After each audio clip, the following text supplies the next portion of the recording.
Right, I am going to tie a few gold-ribbed hares here, just like that.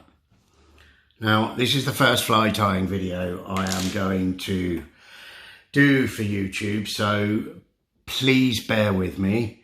I'm bound to make some mistakes and say some stupid things or stumble over words or whatever, but bear with me.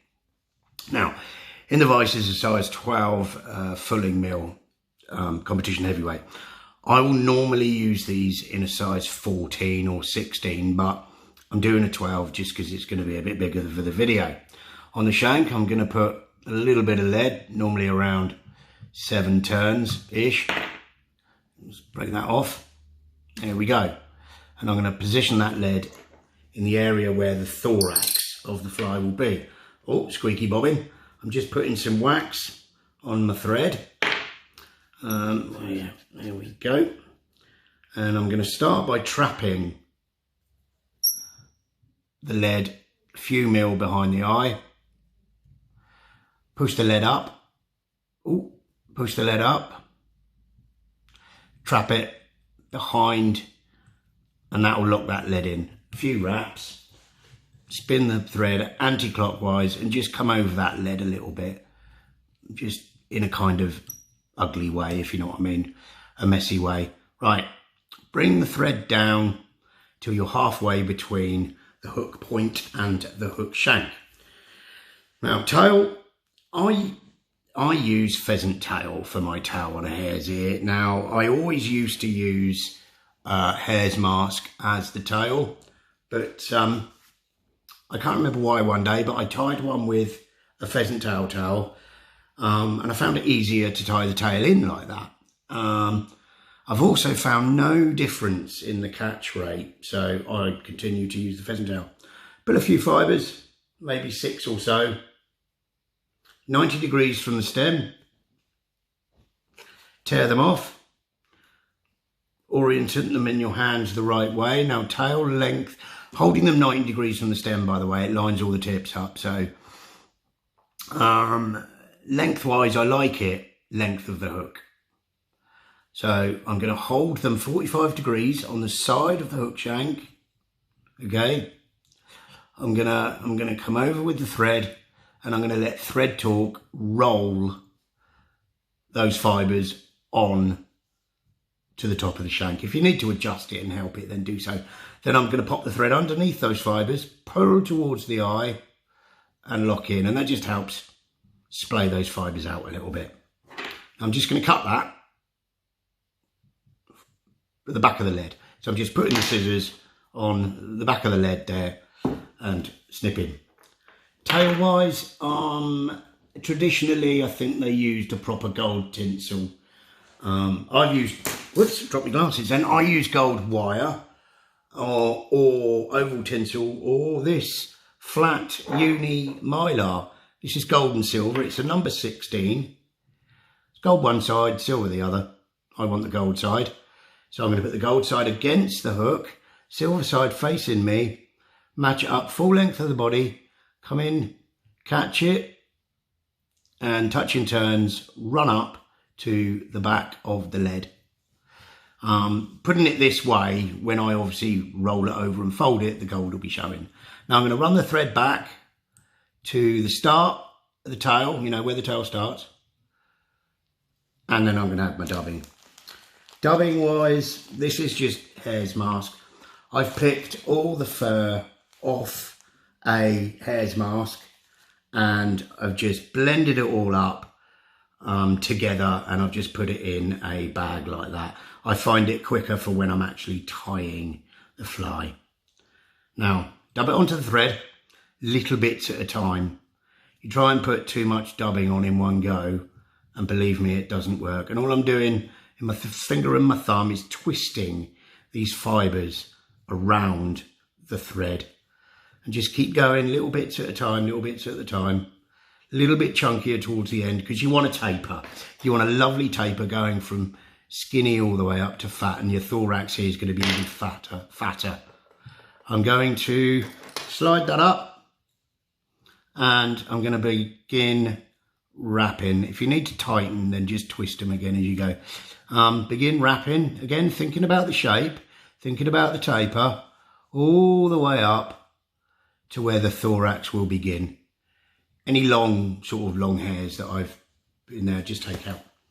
Take your rib, nice straight turn at the back, and then up 1, 2, thinking about the spacing, 3, and on the 4th turn, I'm going to follow it up with a thread. I'm going to catch it with the thread. I'm going to take a few turns like that. I'm going to put some wax on the thread, which adds grip to the material so it can't slip. Make another turn, hold this back, come back to where the body ended, and then just slip. So I'm going to run the thread all the way down to where we started the thread at the very beginning. Now, legs and thorax, again, I'm going back to my pheasant tail. I'm going to choose 12 or so fibres this time. I'm going to pull them 90 degrees from the stem again, tear them free, catch them at the front of the hook. Now I've got a long one there for some reason. Now what I'm going to do is I'm going to take that straight out, straight away. Right, just catch them. Sometimes a pinching loop can help here, just to slip them down like that. So all I've done there is I've lifted the thread up, I've caught it between my index finger and my thumb, I've moved it down. You can see I've got a slack here, but I'm pinching it here. Come down there, pull straight down. That's a really effective way of doing a pinching loop. I've tied the legs in a little bit short, so I'm just going to adjust them.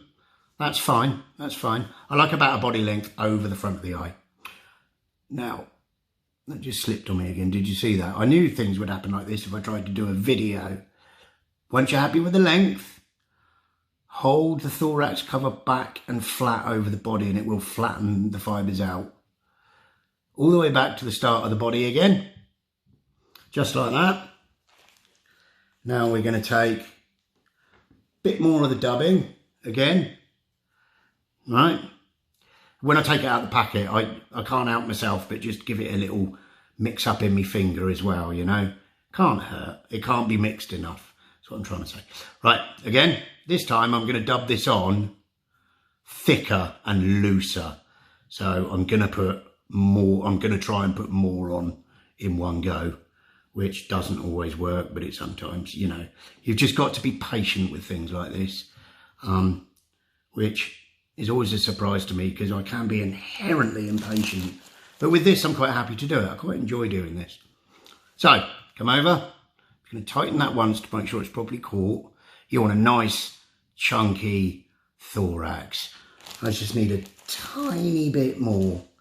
Tiny bit more dubbing.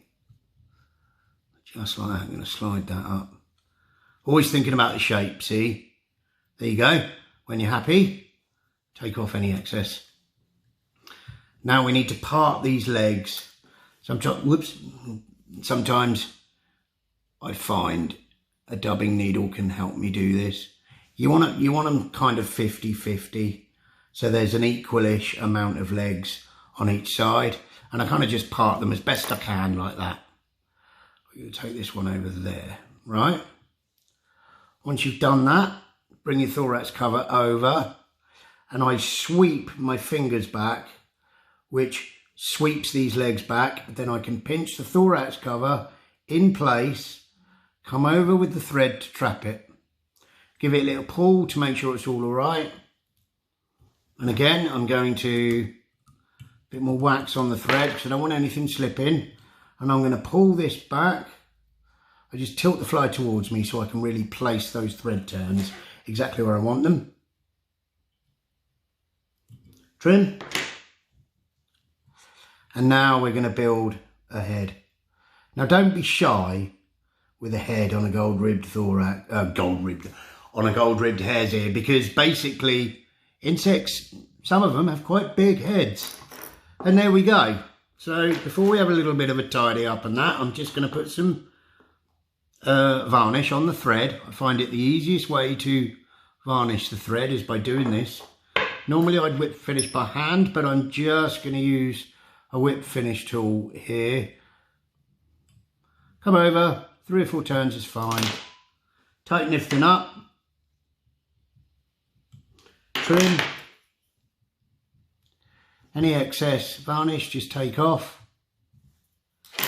Come in if you're, you know, any fibres going forward of the eye, I just tend to snip them off. But again, with this fly, I'm not that fussy, I'll be honest with you. I like them to be scruffy. These are fishing flies. These aren't flies for the front cover of a magazine. This is a fly that's going to catch you a fish. And I'm going to put a bit of varnish on the thorax cover. It just toughens the thorax cover up and it makes it shiny. And I like that. And then if need be, just have a look at your fly. If need be, come in with a little brush. It's just like it's almost like a wire pipe cleaner. Pull a few of them hairs out. Bit more leggy. And there we have it. There is the gold rib hare's ear. It will catch you a lot of fish. Last thing, I always poke the needle in the eye, just in case any varnish or anything has got in there. We can just clear that up. There's nothing worse than trying to tie a fly on the eyes blocked. There we have it. Thanks for watching. Maybe didn't get too fed up with my waffling. And hopefully I'll be doing a few more of these in the future. So it'd be great if you could subscribe to the channel if you liked it. If you didn't like it, let me know in the comment section, but be nice on how I could improve things, if I could improve things. Cool. See ya.